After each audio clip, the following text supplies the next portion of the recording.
Bueno, retomamos después de esta tanda, liberamos a Ana para que se pueda ir a almorzar después de un día largo.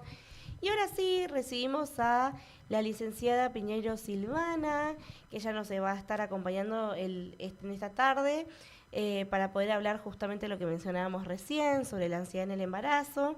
Pero también tenemos en la mesa a la licenciada Lucía, y con el apellido me vas a tener que ayudar. Steinberg. Ok, perfecto. También ella nos va a estar acompañando con otra temática que tiene que ver con la depresión postparto más adelante. Pero bueno, primero agradecerles haber aceptado la invitación, que se hayan animado a venir y acompañarnos. Y bueno, bienvenidas, chicas. Muchas gracias. Muchas gracias. Bueno, para arrancar y para entrar un poco en temática, esto que mencionábamos hace unos minutos atrás, el poder conocer que existen profesionales especializados en el tema o que se capacitan, que realizan como un estudio mucho más profundo sobre lo que es el periodo perinatal, gestacional, esto del acompañar en un proceso también tan delicado, tan complejo y que a la vez parece simple desde afuera. Y por ahí la idea es abrir un poquito este tema que atraviesa muchas mujeres durante el embarazo, que se habla poco, pero que a mí, por lo menos en lo personal, me bofeteó de todas las áreas en las que pudo, y tiene que ver con la ansiedad. El embarazo suele imaginarse como esta etapa plenamente feliz, donde todo es sincronizado y perfecto, pero también puede venir acompañado de muchos miedos, de muchas incertidumbres, como de muchos ideales, inseguridades y muchos cambios que muchas veces generan como esta sensación de altos niveles de ansiedad que nos impactan no solamente a quienes somos mamás, sino también al entorno. Así que hoy me gustaría como arrancar haciendo como esta primera pregunta de, bueno, ¿qué es la ansiedad en el embarazo? ¿Cómo se manifiesta esta cuestión ligada a lo emocional? ¿Y qué es lo que aparece también físicamente en una mujer gestante? Bien, bueno, mira, tuve la oportunidad de escuchar un cachito del segmento anterior y me encantó todo lo que venían hablando porque pusieron una intro muy buena, ¿no? En base a las vivencias y demás que uno tiene antes en el embarazo, el parto y el puerperio, ¿no? Para empezar, la ansiedad es una señal de alarma y como decían ustedes hace un ratito, a veces el humo está muy alto y bueno, y justamente la mejor manera de explicarlo, creo que de hecho que es esa, la mayoría de los psicólogos lo explicamos como una alarma contra incendios, ¿no? Que está demasiado sensible, ¿sí? Ahora, tenemos un grado de sensibilidad que está bueno, ¿no? Donde decimos, bueno, es normal sentir angustia, sentir ansiedad cuando yo me estoy preparando para algo, cuando yo siento miedo por algo. También es parte de esto, pienso yo, normalizar un poquito la ansiedad en el embarazo. Es normal, no te hace mal a mamá. Sentirte ansiosa y tener miedo de qué es lo que va a pasar, si me va a doler, qué es lo que, si voy a ser buena mamá, qué es lo que me espera y demás, y ponerse alerta ante esa situación, ¿sí?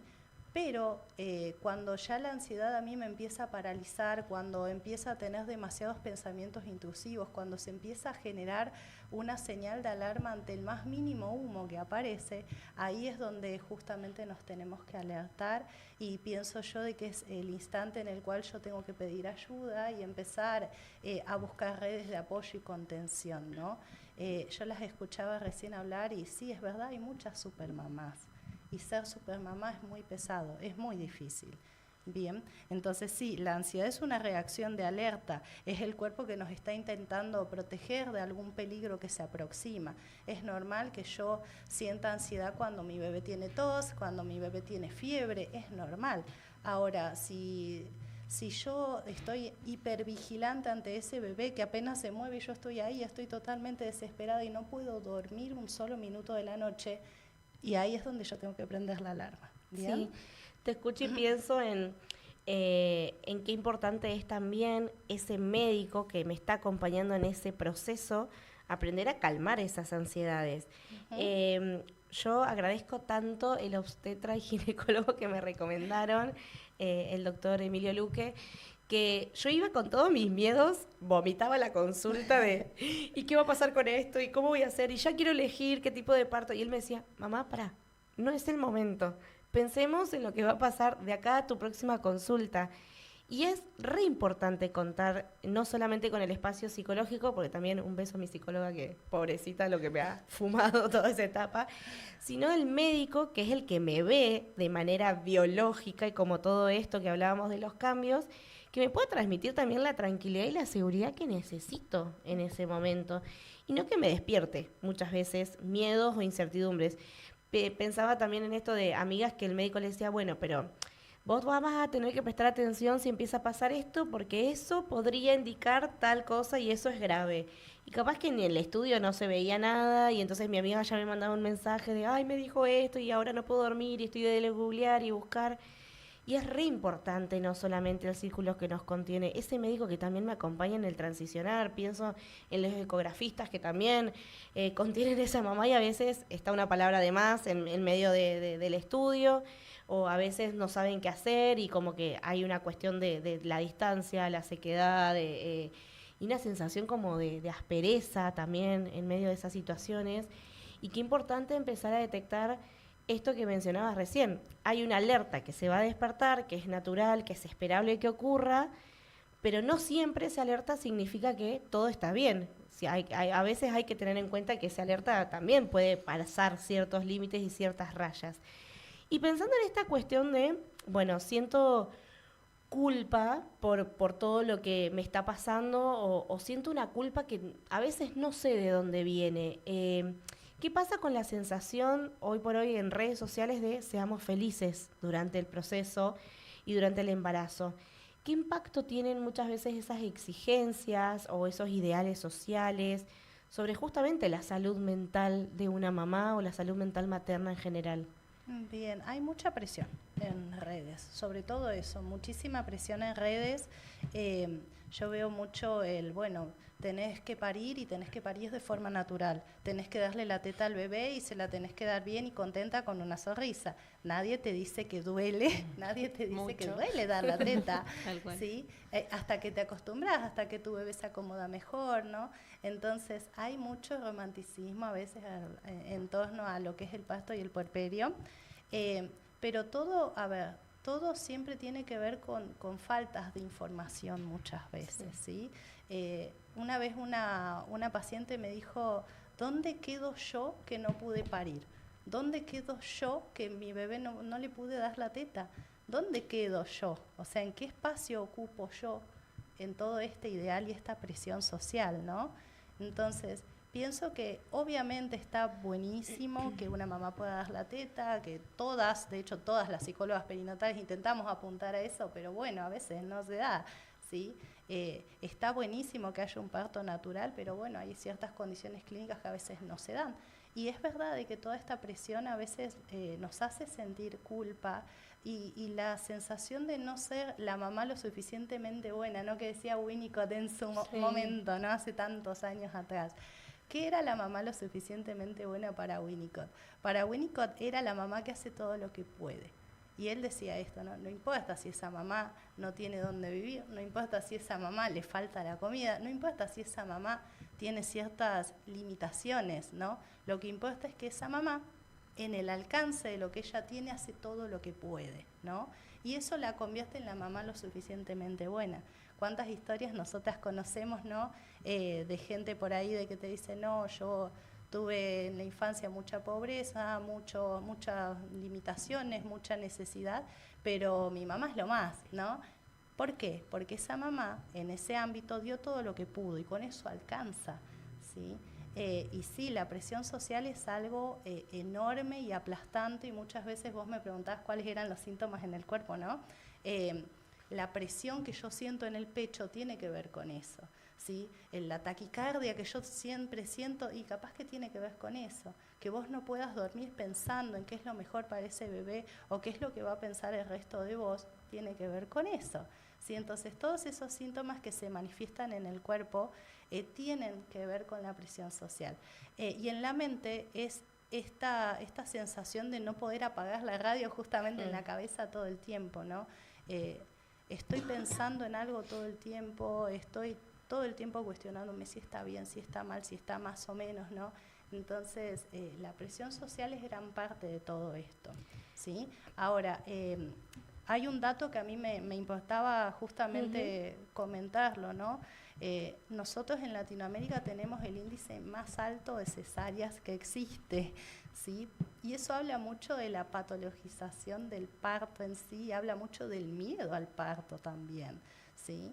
Bueno, habla mucho de la violencia obstétrica. Tenía terror. Terror, o sea, es más, yo si me daban a elegir, ni lo pensaba para mí, y yo tuve 2 cesáreas. Yo también, cesárea. Sí, por eso, y está mal que lo diga, pero para mí fue, ¿ves? Esto, volvemos a lo que estabas hablando vos, en algún punto uno se siente culpable. Yo si me daban a elegir decía cesárea porque tenía terror, porque pensé que no iba a poder. Incluso me acuerdo que cuando nació el bebé estaba compartiendo una habitación con otra mamá que había tenido parto natural. Y viste que te dicen que tenés que esperar que pase el efecto de la anestesia y después te puedes levantar. Me levanté como si me hubiesen puesto un palazo en la cabeza porque tenía miedo, pero aparte era como que tenía que demostrar que podía post-cesárea ser como la otra mamá que había tenido parto natural. Entonces sí, es como decís vos, tal cual, hay como demasiada presión sobre una mamá con todo lo que eso implica. Y yo pienso en esos modelos públicos que tenemos como muy de referente frente a esto. Y no puedo evitar pensar en la última foto de Pampita saliendo con su último bebé, vestida de blanco, bella, con una cinturita claro, que todo el mundo decía, ¿dónde está la panza? ¿Qué le pasó? ¿No? Y esa presión o esa imagen que se empieza a instalar y a transmitir, que vos tenés que ser lo más perfecto que puedas para que el otro entienda o vea que estás pudiendo con la situación, que vos sos alguien que sale impecable, que sale perfecto, que puede con todo, y a veces ese tipo de mensajes también, de manera implícita o explícita, generan mucho daño, porque generan mucha culpabilidad de... Yo no estoy saliendo como Pampita de la clínica. Yo salí en pantuflas, por ejemplo, y solo me encargué de que mi hijo sea el que saliera para la foto.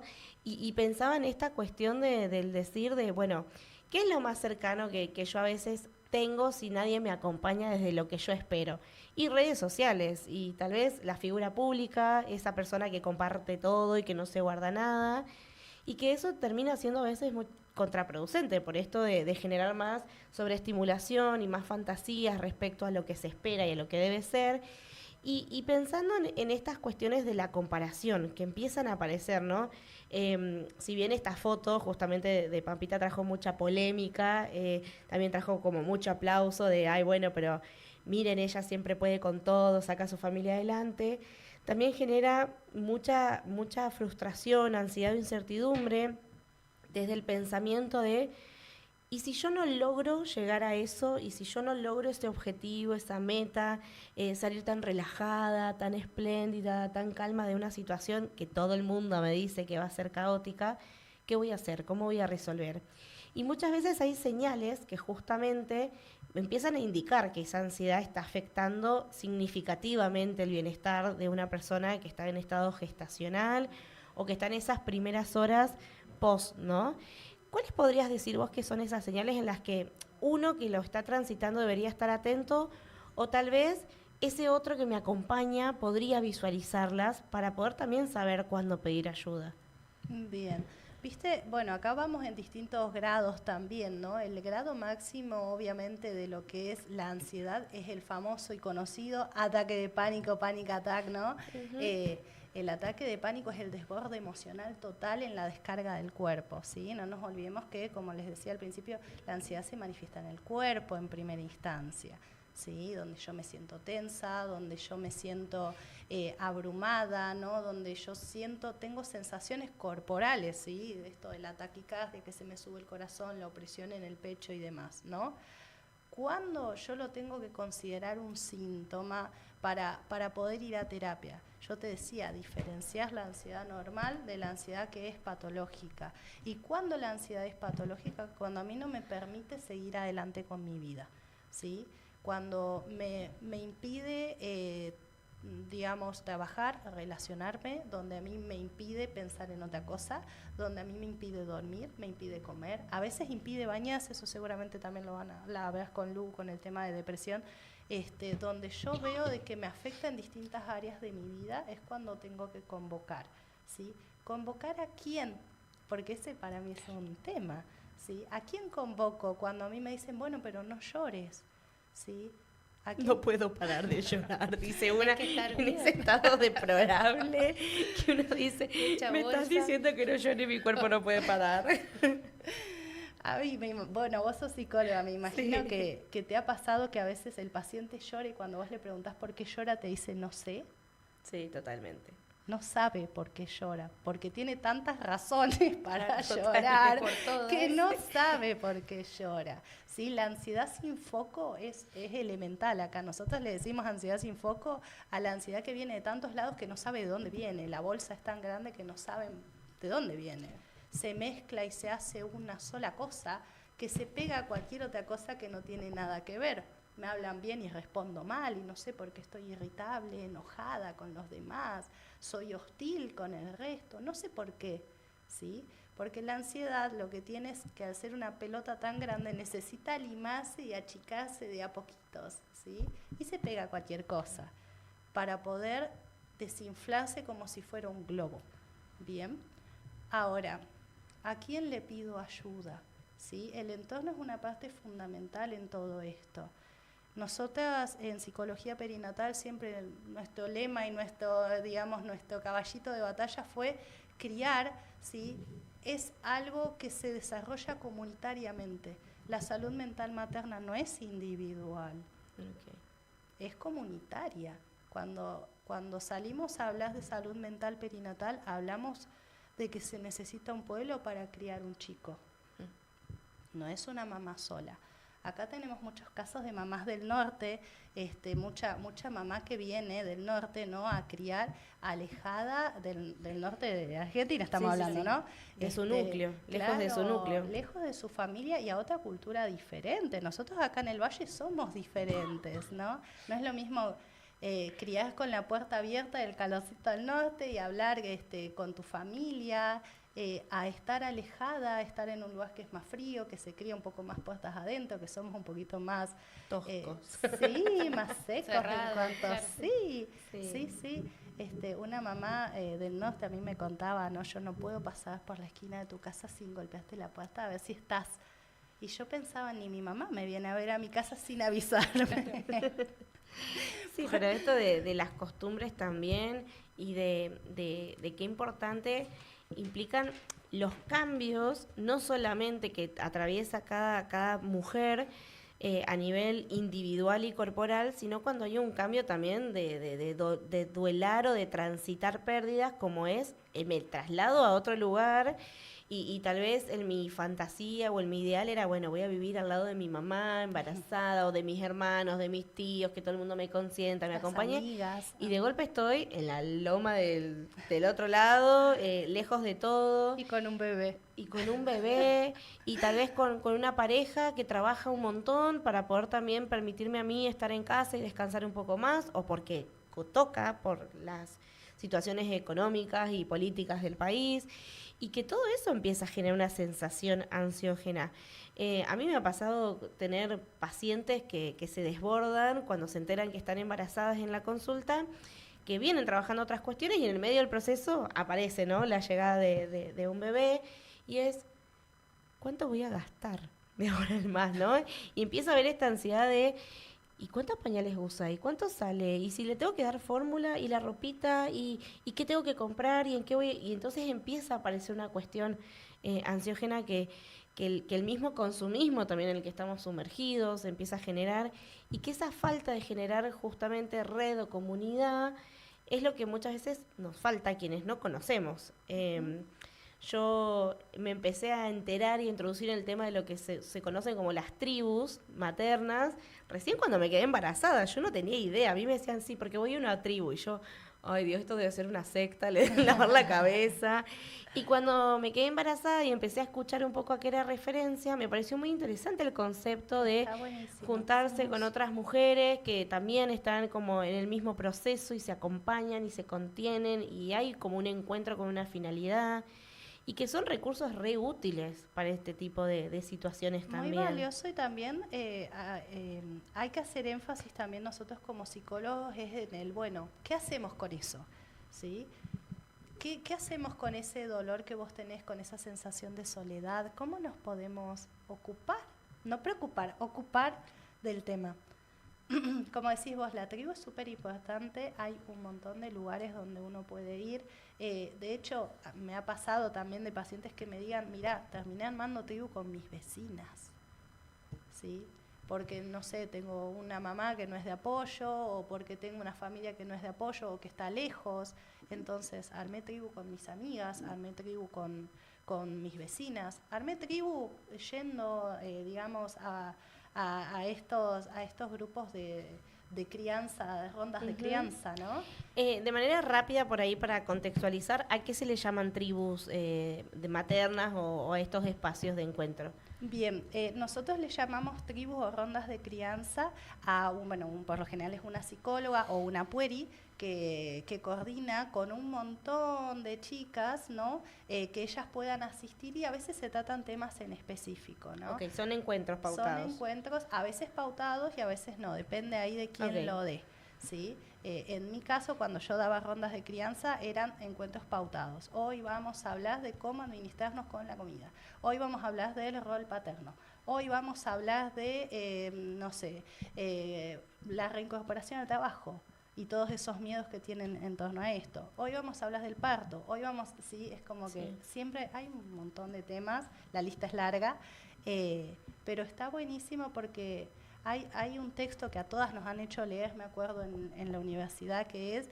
¿por qué funcionan los grupos de autoayuda? Sí. Es un estudio, tiene 7 páginas, ¿no? Es un estudio que está genial, donde dice los grupos de autoayuda, ¿por qué funcionan? Porque yo, siendo ayudado, escucho las opciones de los demás y lo que le pasa al otro y cómo lo resolvió, y yo, ayudar a otro, me genera a mí un valor importante y me hace sentir valioso como persona. Sentís que mi experiencia, linda, mala o más o menos, vale, ¿sí? Y buscar un lugar valioso, un lugar de validación, es algo muy importante, y más en este caso, ¿sí? Hablábamos de los roles que tienen las demás personas, ¿no? Y de lo que es la contención en sí, y no es lo mismo alguien que venga a decirte, dame tu bebé, que te escuchaba hace un ratito, lo contabas, dame tu bebé, vos salí a andar en bicicleta, a alguien que te dice, ¿qué necesitas? ¿Qué sentís? ¿Sí?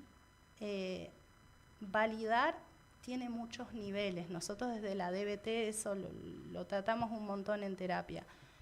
Validar va desde el hecho de escuchar a alguien sin decir nada, sin juzgarlo, ¿bien?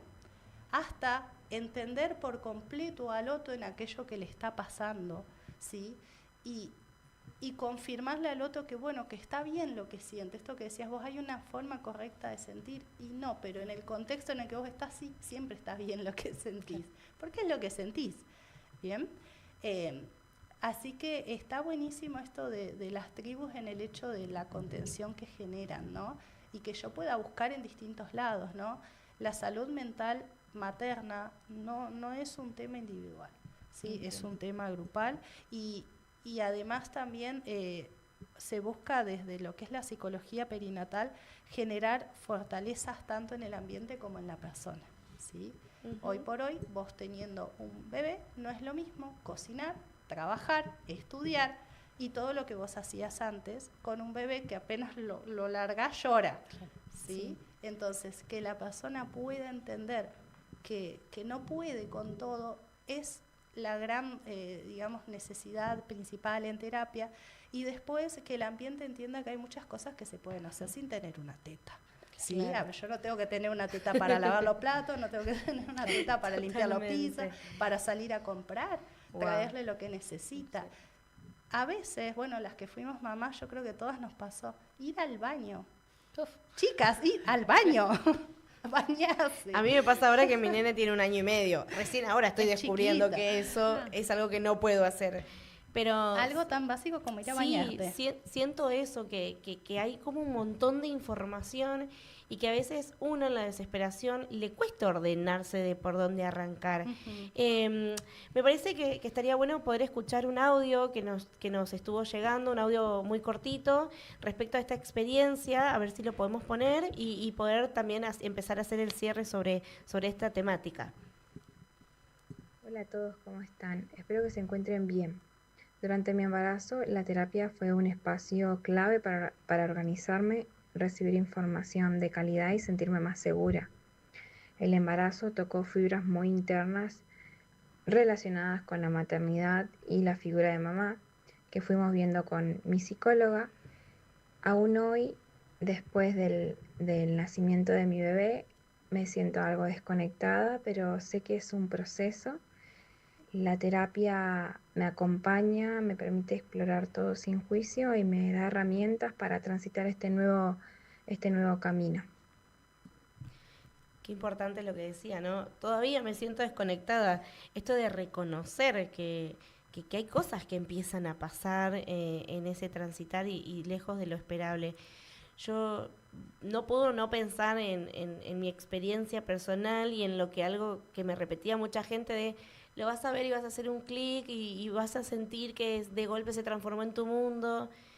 Y yo después de procesarlo y de trabajarlo también a nivel interno, yo no sentí un clic cuando vi a mi hijo en la sala de parto y me lo acercaron. Y era como, ¿y cuándo va a venir ese clic?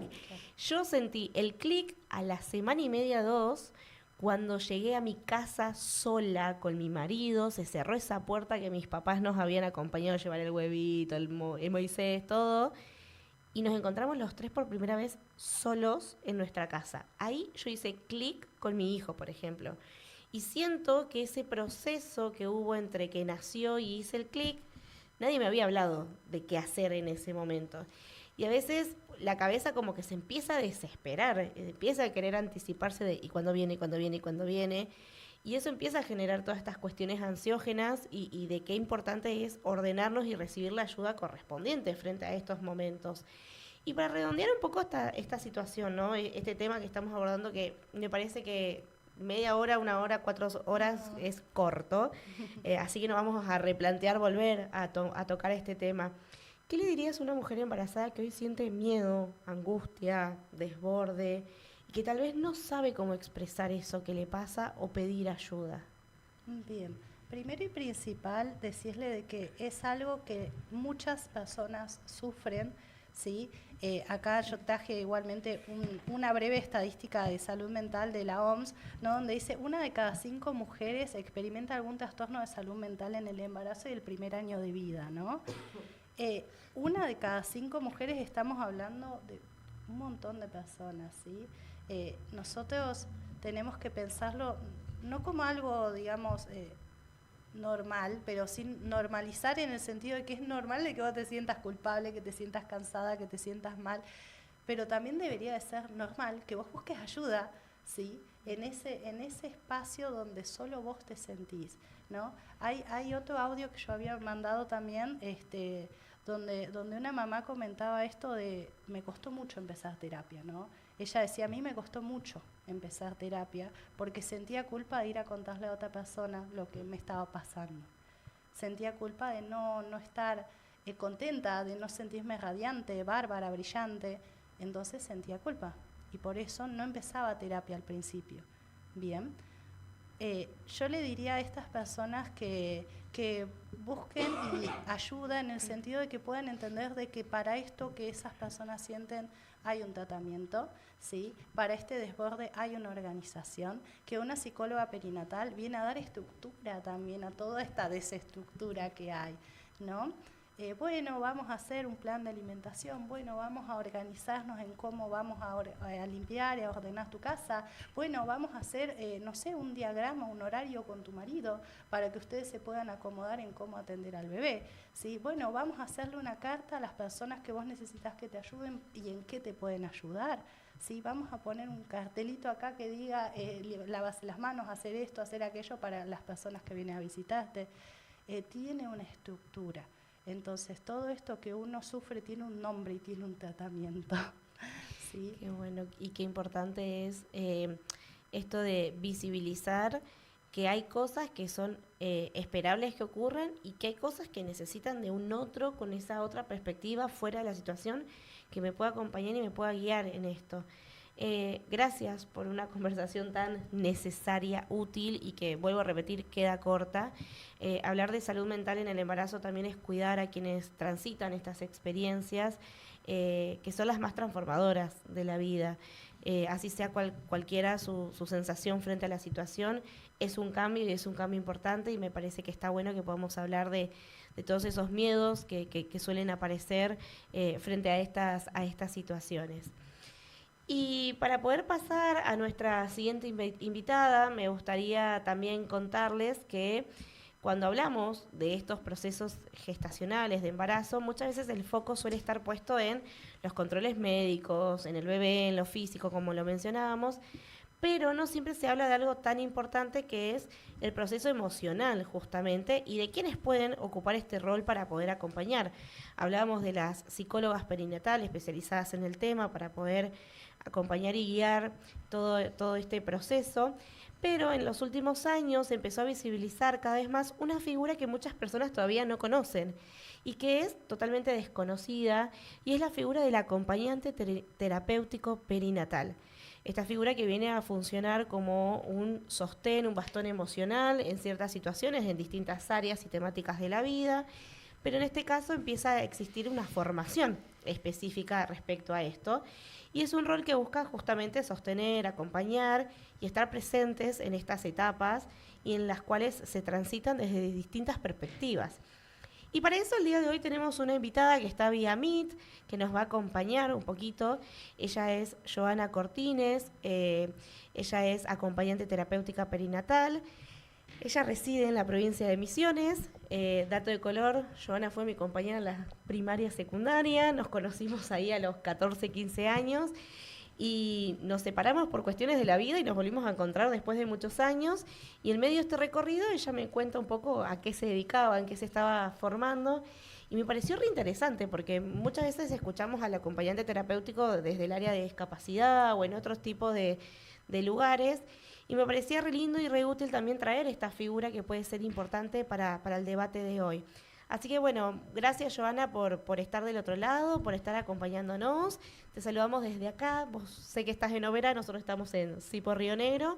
Así que muchas gracias por acompañarnos esta tarde. ¿Cómo estás? A ver.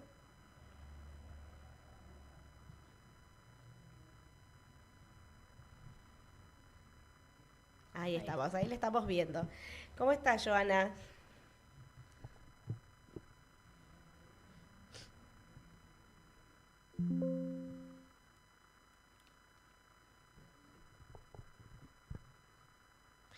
Te estamos viendo, pero no estamos escuchando el audio. Ella se ve que sí te escucha, me parece. Sí, porque está dando toda su introducción y pobre. Nosotros le estamos leyendo los labios. Para la gente que está solo en la radio, estamos leyendo los labios de Joana, pero no la estamos escuchando. A ver si ahora sí. Justamente, bueno, pensar en que no todas las maternidades se viven igual y que justamente esta red de apoyo es tan importante, es por lo cual traemos también la figura del acompañante terapéutico. Así que, a ver. Así que nada, bueno, hablar sobre concretamente qué puede hacer un acompañante en estas situaciones de manera particular es también poder poner el foco en otro recurso más. Sabemos que están las psicólogas, claro, exacto, está la pueri, físico. está la obstetra, está la puericultora, hay como un montón de roles que empiezan a aparecer. Está la figura de la matrona, que a veces uno como que engloba todo en lo mismo y en realidad también tiene otro rol importante. Y creo que esta figura de manera puntual, como mencionaba recién, está tan ligada solamente al área de discapacidad que poco se conoce que en realidad el acompañante puede cumplir muchos roles en distintas perspectivas y de acuerdo a sus capacitaciones y formaciones. Mientras resolvemos la situación técnica, si les parece, vamos a ir entonces a un pequeño corte, una tanda, para poder conectar el audio y poder entonces retomar con la llamada de Joana, y vamos a introducirnos entonces en el mundo del acompañamiento terapéutico perinatal. Perfecto.